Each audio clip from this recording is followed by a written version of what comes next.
a sociedade civil, através de vocês, a conhecer o sistema prisional. E de início eu já quero ressaltar que o sistema prisional ele é muito neófito. Ele só tem 16 anos de existência, porque tudo veio oriundo da Polícia Militar. A Polícia Militar fazia o processo de ostensividade, de repressividade. Depois veio a Polícia Civil com a parte repressiva, a PLM ficou com a parte ostensiva. E aí, por muitos anos, a Polícia Civil é que cuidava das cadeias públicas. Então, o sistema prisional, em toda a sua estrutura hoje, que eu hoje me orgulho de fazer parte, é muito novo. Então, a gente tem muita coisa para melhorar, muita coisa para poder crescer e dinamizar. Então, isso é um fato para a gente que tem uma cabeça mais aberta no sistema. Porque, infelizmente, em todo e qualquer instituição você vai contar com pessoas muito redondas, pessoas muito arcaicas e que não têm a maturidade para discutir os temas, né? Vamos dizer assim. Então, obrigado por estar aqui e é um prazer apresentar o sistema penitenciário de Minas Gerais. Ressalto a vocês dizerem, eu vi aqui alguns dados do Brasil, né? Mas eu queria dizer, obrigado, eu queria dizer que a nível de Brasil, Minas Gerais ainda ostenta o melhor sistema penitenciário do Brasil, em detrimento do Norte, Nordeste, Centro-Oeste.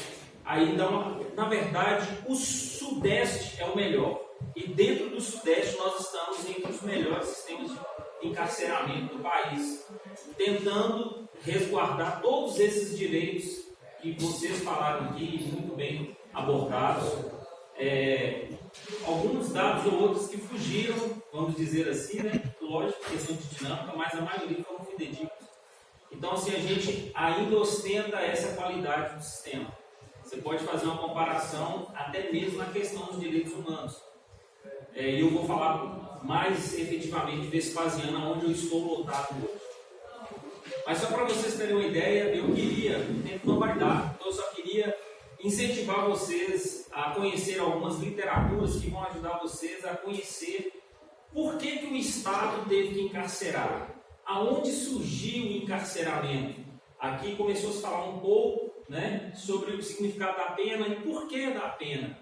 Então, Foucault vai falar muito bem sobre vigiar e punir, vai falar dessa dinâmica entre vale a pena vigiar e punir, ou só vigiar e punir, ou punir e vigiar. Ele vai trazer essa dialética muito, muito bem nesse livro, mas é bom ler paralelamente com César de Beccaria, que ele fala sobre os delitos e da penas. Aí esse sim, numa linguagem muito mais contemporânea para a gente, ele vai abordar o histórico panorâmico das penas, e aí ele fala que a ideia arcaica de só aprisionar não resolve.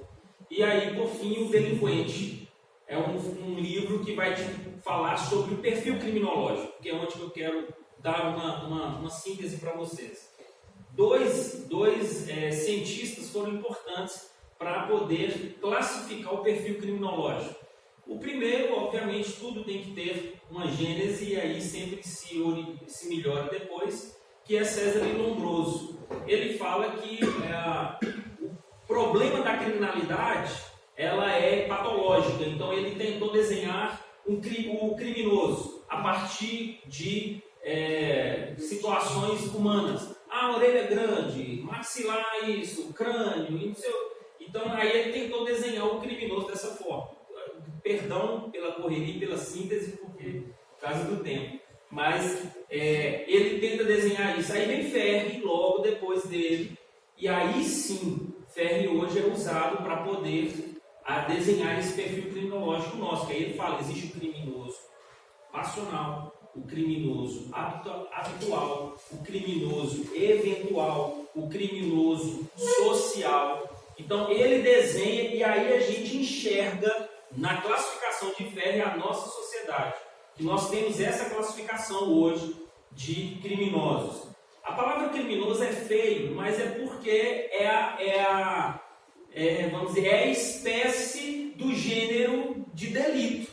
Então, um agente que comete delito comete um crime, independente se você furtou ou se você cometeu um latrocínio. Então, é criminoso. Poderia se melhorar isso como é feito no ECA? Né? Falaram sobre o ECA aqui, mas o ECA, por exemplo, para proteger o adolescente, ele não comete crime. Ainda que ele cometa um homicídio, ele não comete crime, ele comete ato infracional.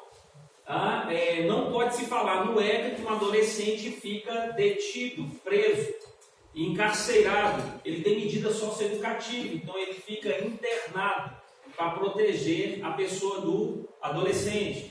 E ele não tem penas, como nós vimos aqui, as restritivas de direito, as de privação de liberdade. Eles têm medidas socioeducativas.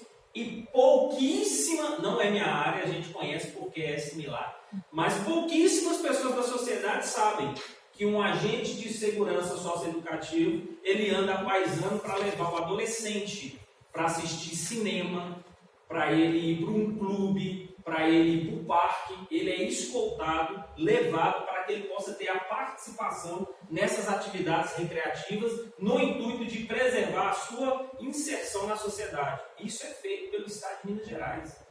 Nós fazemos isso, né, como sistema no geral. Então, só para entender como é que funciona o perfil criminológico, né? Fora isso, nós vamos falar do sistema prisional agora, né? Queria ter mais tempo para poder discorrer com vocês. Mas o sistema prisional mineiro hoje, como é que funciona? Nós temos, o nome já é sugestivo, nós temos um sistema, porque nós temos várias instituições, várias áreas, vários órgãos, vários setores que são envolvidos para tentar cumprir a Declaração dos Direitos Humanos, né? Que é para todo o corpo do ordenamento jurídico no mundo. Aí, se tratando de direitos humanos, todas as constituições beberam dos direitos humanos em 1948, que foi realmente por causa das guerras que tinham muita subsunção de direitos que eram não preservados.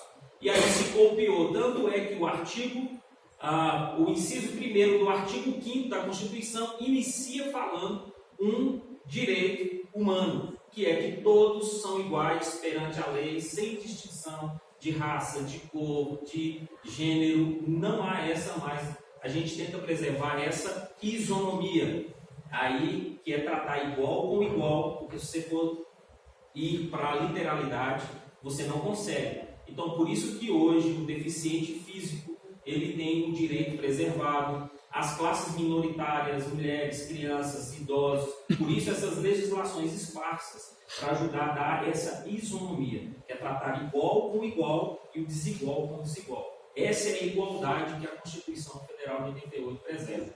Beleza? Então, o sistema penitenciário mineiro hoje, nós temos essa divisão de estabelecimentos penais. E aí vou, para quem quiser se especializar ou entender melhor na parte de direitos humanos, a Constituição Federal ela é importante porque é a nossa carta magna, mas você tem que ler a Lei de Execução Penal, que é a Lei 7.210. Ela sim trata de forma bem peculiar sobre o sistema penitenciário brasileiro. É a Lei de Execução Penal 7.210 de 84. E lá vai falar dos direitos e deveres do detento. Nós já fomos reeducados como servidores, já não tratamos mais o encarcerado como preso mais. Ele é um detento, por estar detido em tratamento genérico, ele é um detento. E aí, em alguns casos, por convivência, como eu estou desviado de função, então eu sou supervisor da parte de manutenção e preservação do presídio de Vespasiano, então eu tenho um contato direto com eles, com os que são classificados para trabalhar. Então, você já chama pelo nome. Então, eu tenho várias pessoas que eu chamo pelo nome, inclusive é a regra da lei de execução, chamar pelo nome. Só que como o uniforme não tem nome, não tem número, alguns servidores ainda muito arcaicos ainda chamam o detento de preso. Nós temos, eu não estou aqui para esconder nada, tá? A gente ainda tem muitos servidores que são oriundos de contratos antigos do sistema antes de 2003 que preservam esse estado de contrato. Tá? O Estado está mudando isso, efetivando, para que possa ter uma cobrança, uma fiscalização maior sobre o servidor efetivo. E temos pessoas que vieram ainda da época da Polícia Civil, pessoas com más comportamentos no meio. Então isso tem mudado, mas ainda nós temos alguns remanescentes que ainda tratam o preso ainda com muita discriminação. Isso é fato, né? Não tem como esconder isso. Os dados não mostram isso. É uma realidade em logo, né?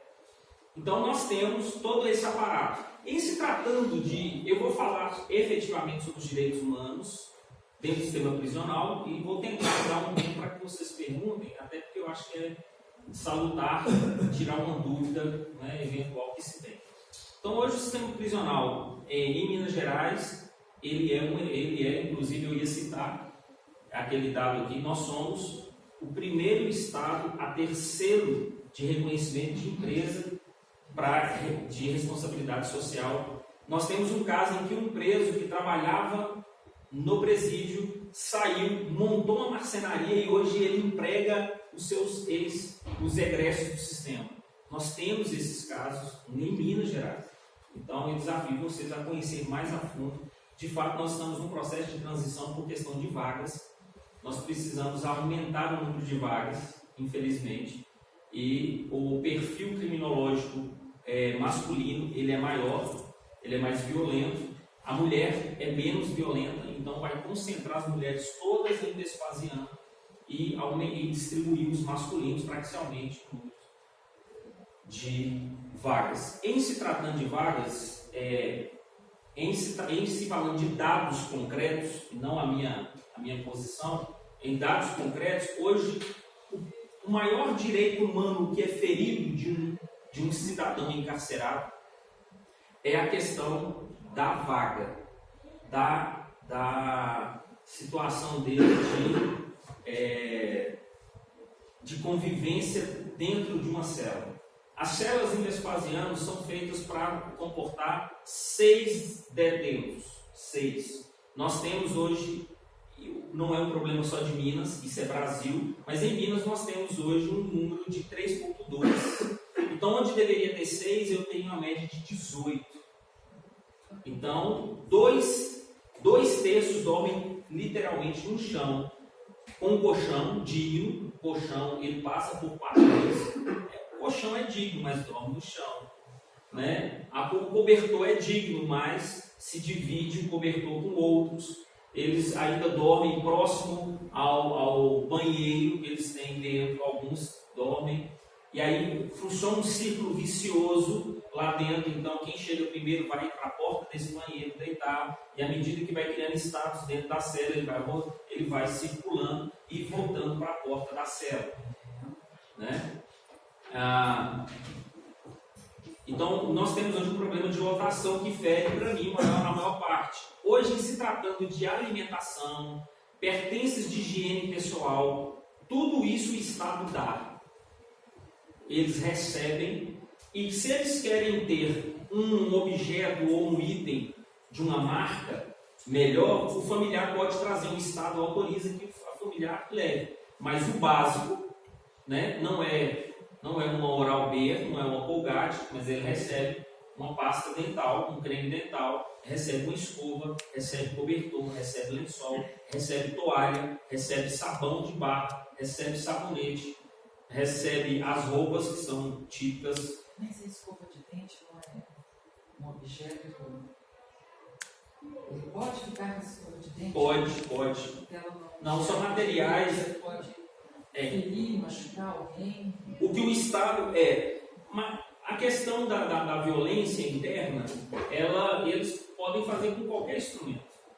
Por exemplo, nós temos, até achei que o colega ia falar isso, que a questão do maior número de mortes dentro do sistema prisional é mais por suicídio do que doença contagiosa ou venérea ou qualquer outra coisa. Suicídio. É suicídio que é o maior número. Então, assim, não tem como, ele tem que dormir. Aí eu vou dar um cobertor e um lençol. E aí ele faz do cobertor e do lençol uma corda para poder se enforcar.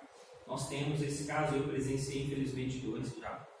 Então assim, o básico ele recebe. O problema maior, ele tem água, não é água quente, mas ele tem água. E aí vem os excessos, que é o ponto nosso de discussão hoje em se tratando de política pública interna, né? Não na área da cidade administrativa, interna. Nós temos um comitê que se discute isso. Nossos problemas são os excessos. Por exemplo, como eu cuido da parte de prevenção e manutenção do presídio, eu tenho um controle hoje do que se consome de luz, do que se consome de água. E daqui para mais uns 15 dias nós vamos apresentar para a cidade administrativa um projeto nosso de redução de consumo de água. Mas se consome 50 mil litros de água por dia. Mas muitas pessoas, são em média 470. Só que o uso é discriminado. Eles não têm educação de uso, de fechar, de usar conscientemente. A luz é ligada 24 horas. Então nós temos hoje números como alarmantes de custo de luz, que não se restringe o uso, eles usam indiscriminadamente, água indiscriminadamente.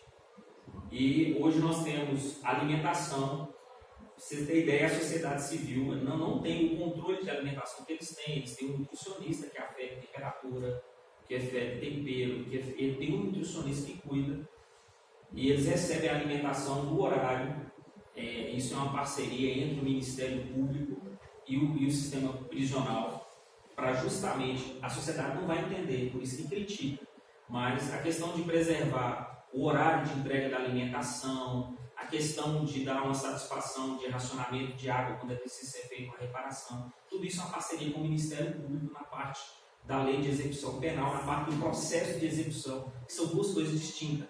A pessoa que foi condenada, ela recebe uma sentença penal condenatória e ali encerra-se o processo. Porque o processo é para dizer se ela é inocente ou condenada. Condenou 12 anos de cadeia, encerra-se o processo e inicia o processo de execução penal, que é pela LEP, que é a Lei de Execução. Então, o básico em Minas, em Vespasiano, ele é dado. Em se tratando de comida, alimentação, vestuário. Infelizmente não tem um local adequado, que deveria ser um por cama. Não temos. Isso é uma realidade. A gente não tem. Mas todo o controle de zoonose é feito no presídio. Controle contra combate à dengue é feito. Controle de pragas é feito. Inspeção periódica é feita. De Vespasiano. Mas é um reflexo, porque isso é reflexo, pelo menos nos presídios que eu conheço e que tenho contato com outros servidores. E isso é feito porque nós somos notificados diariamente pelo Ministério Público.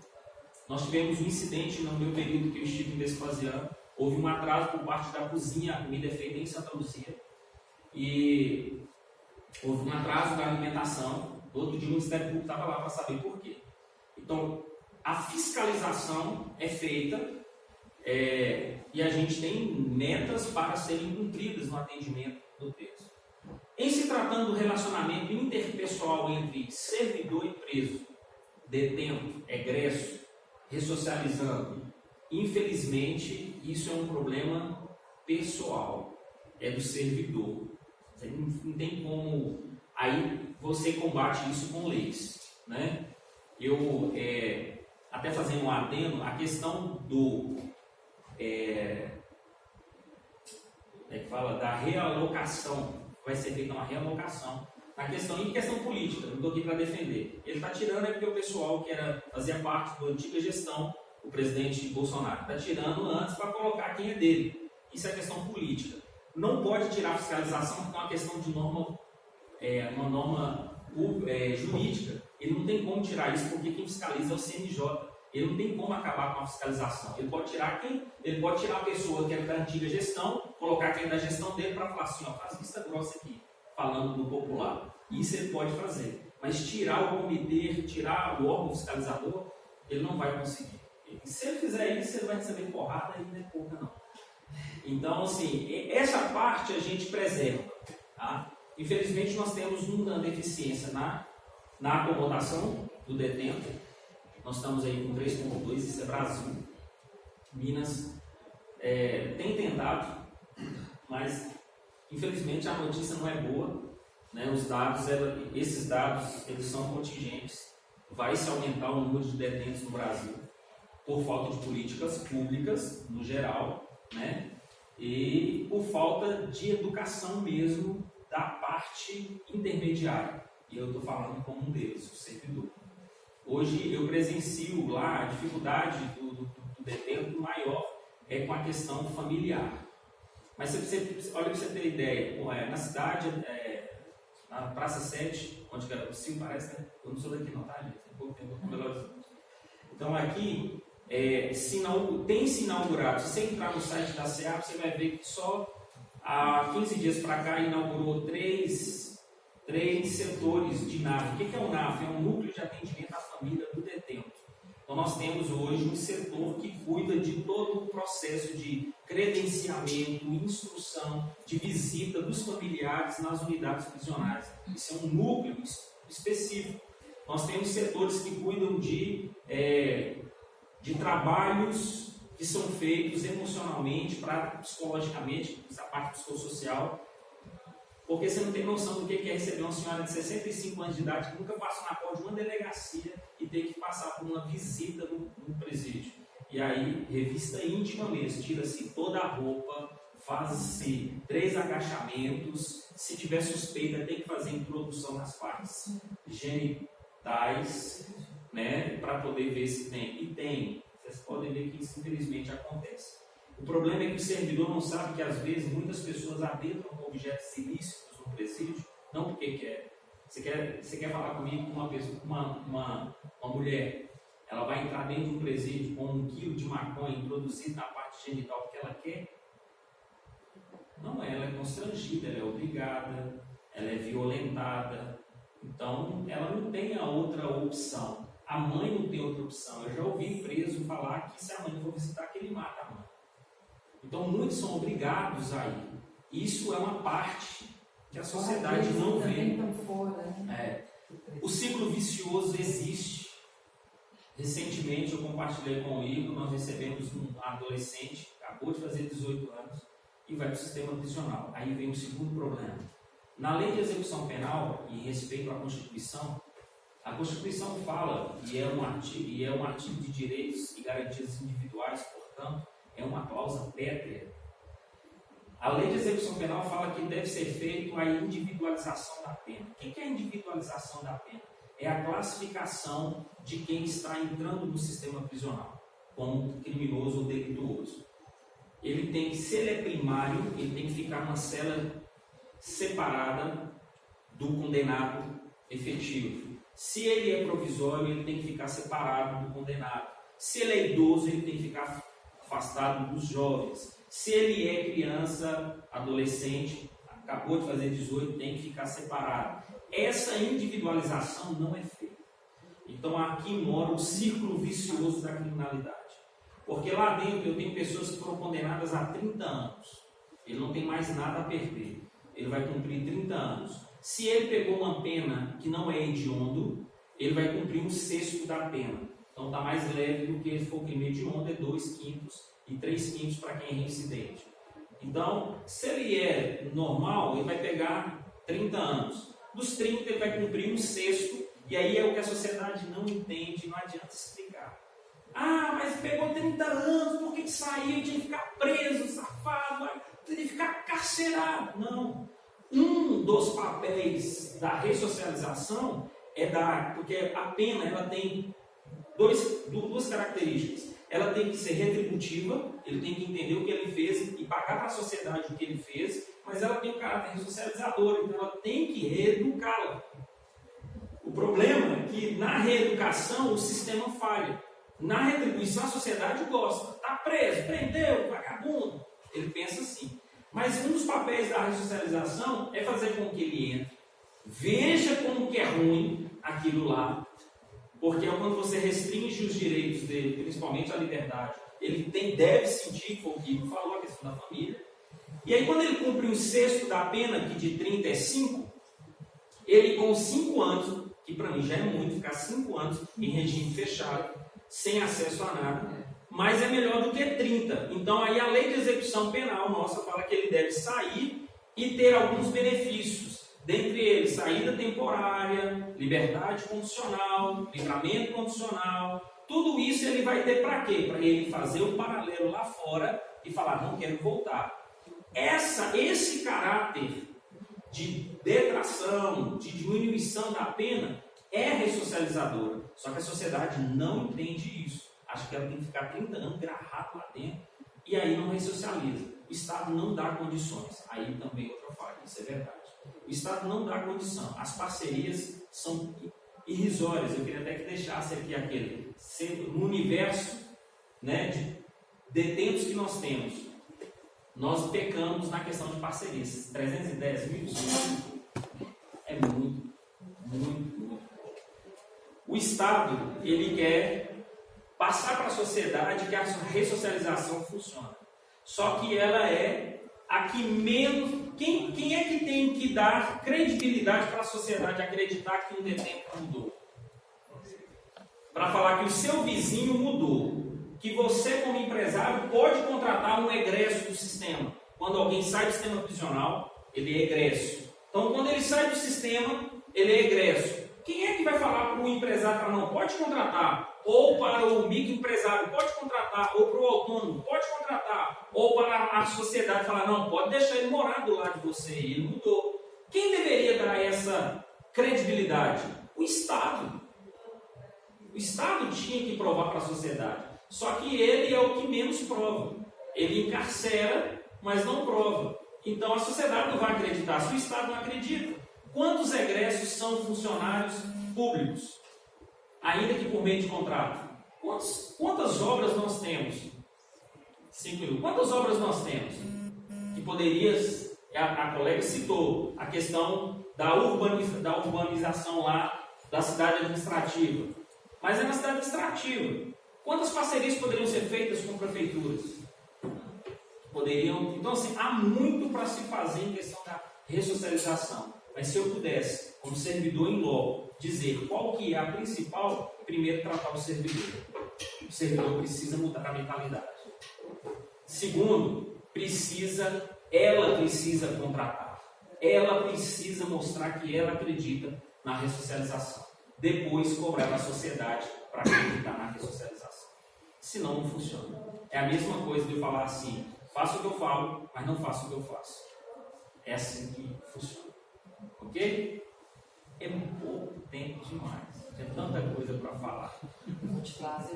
Muita coisa para falar. A gente também no mestrado que a gente está implementando aqui na área de segurança pública. É importante, por exemplo, a maioria desses penitenciários que saem da cadeia, tem uma taxa de incidência muito grande eles voltarem? Tem. Aí eu vou te falar por que tem. Porque a maioria, como eu te falei, existe um círculo vicioso interno. E não existe dados para isso, só quem vive é que sabe. O gestor, que seria... Vou fazer só um parênteses rápido aqui. Eu estou num processo de ir para uma outra instituição. A minha intenção é ir para a Polícia Federal. Quando eu entrei no sistema, eu precisava de alguém para fazer um trampolim, por isso eu já estou no sistema. Mas quando eu entrei no sistema, eu desacelerei. E eu queria muito ficar no sistema para ajudar. Só que o problema é que o cargo de diretor, que é o cargo de gestor interno, que tem o poder de agir conforme a lei de execução penal, ele é de livre nomeação e exoneração. Então isso dá uma fragilidade no trabalho que alguém poderia querer fazer como eu queria poder fazer. De questões políticas, indicações políticas. Então aí não tem estabilidade, então aí isso gera um desconforto. Se fosse concurso interno, processo seletivo ou um concurso, eu falaria que hoje eu mudaria meu foco, não iria para a Polícia Federal e eu ficaria no sistema prisional. É muita coisa que pode ser feita. Muita coisa que pode ser feita. Muita. Não é pouco. Então existe um ciclo vicioso, só para fechar. Ele entra no sistema prisional como ele entra no sistema prisional, ele tem que ter cuidados internos. Como ele é novo, e tem um cara que está há 30 anos condenado, ele vai cuidar desse menino. Eu chamo de menino. Vou citar o exemplo eu até decorei o nome dele, Alierson. Alierson chegou lá, tem 15 dias. Eu não dormi uma semana por causa desse menino. Porque ele chegou desesperado no presídio.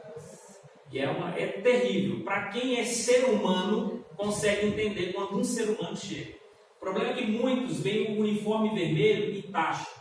O que a colega falou não está errado. O problema é que ela fez um link falando que está crescendo a população carcerária com a violência doméstica. Não, mas está crescendo assustadoramente. Hoje nós estamos prendendo mais, só para você ter ideia, muito mais violência doméstica do que pequenos furtos que antigamente acontecia.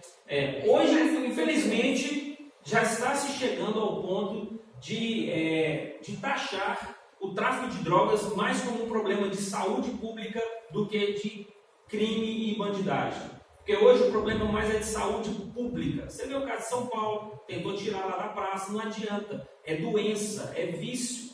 E você tem que tirar o traficante, que o traficante ele não usa. O traficante, não sei se você sabe, ele não é usuário. Ele só vende. Ele não usa a merda da droga que ele vende.